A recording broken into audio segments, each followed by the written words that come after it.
The plaintiff, a trusted and loyal contributor, reasonably relied on the defendant's misrepresentation due to their long-standing professional and quasi-familiar relationship, defendant's superior access to financial and legal documentation, defendant's role as a gatekeeper to all income sources and credit systems in their professional relationship. The plaintiff would not have continued writing, performing, or serving as the defendant's full-time hype man and security support had he known that no LODs would be issued and that he would be excluded from all revenue streams connected to his work. Damages. As a direct and proximate result of the defendant's fraudulent misrepresentations, the plaintiff suffered substantial and continued economical, reputational, and emotional harm, including loss of royalty income and back-end licensing revenue, misappropriate per diem allocations totaling to $60,000. That's 3 days or 3 shows times $200 per show. No, 3 days or 3 shows times 200 shows times $100 a day. Live performances, underpayment exceeding $550,000. Damn. Denial of authorship credit and registration for major songs, including All the Way Up, All I Do Is Win remix, Congratulations, and Cupcake. Loss of professional opportunities due to the absence from publishing databases. Emotional distress, humiliation, and creative disenfranchisement. These damages are actionable under New York law and are not barred by the economical loss doctrine, as the fraud arises from independent torturous conduct. See First Bank of America versus motor car funding. That's just a case law they showing. Plaintiff's damages include out-of-pocket losses and losses of royalty-based earning potential, which would have occurred had the defendant honored his promises. Remedies sought. Plaintiff seeks compensatory damages for economical and reputational losses, punitive damages to punish and deter egregious. What's this word? Hold on.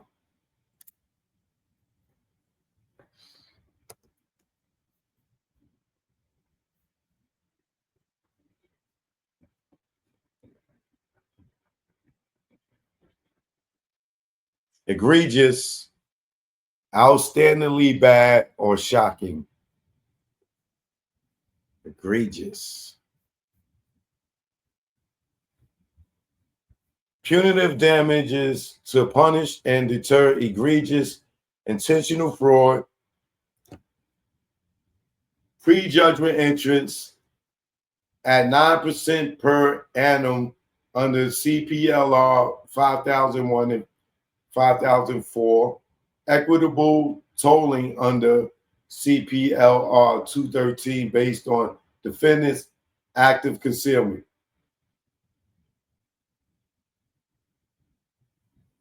This is declaratory relief recognizing plaintiff's 15% ownership in all works to which he contributed. Any other legal or equitable relief the court deems just and proper.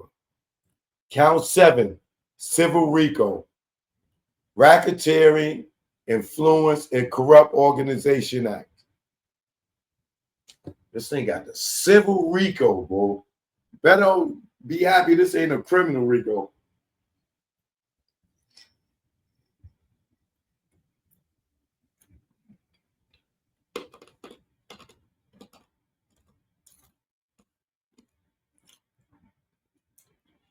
It is unlawful, well, under 18 USC 1962 C,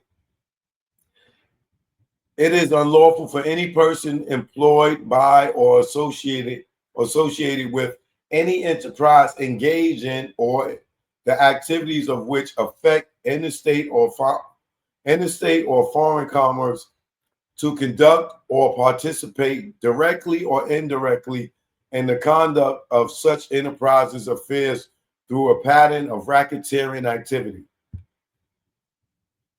Under 18 USC 1964C, any persons injured in their business or property because of a violation of 1962 may bring a civil action and recover treble damages, costs, and attorney fees. The plaintiff, T.A. the Legend, has suffered a direct, concrete, and compensable injury to his business property and personal safety as approximate result of Fat Joe's leadership, participation in, and control over the Cartagena enterprises. These injuries include, but are not limited to,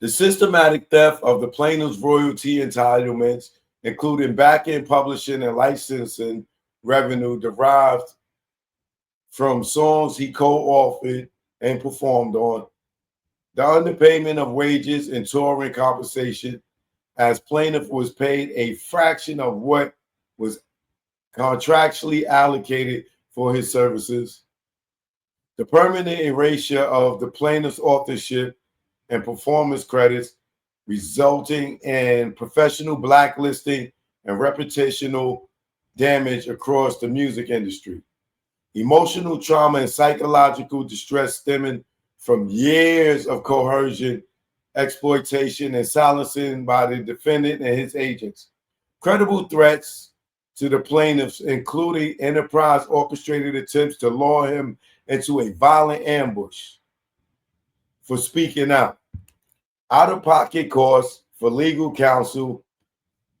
private security, and ongoing care related to the defendant's pattern of retaliation and intimidation. These injuries are the direct and foreseeable results of the defendant's unlawful acts carried out through the Cartagena enterprise and constitute the type of harm in 18 USC 1964 C was enacted to redress.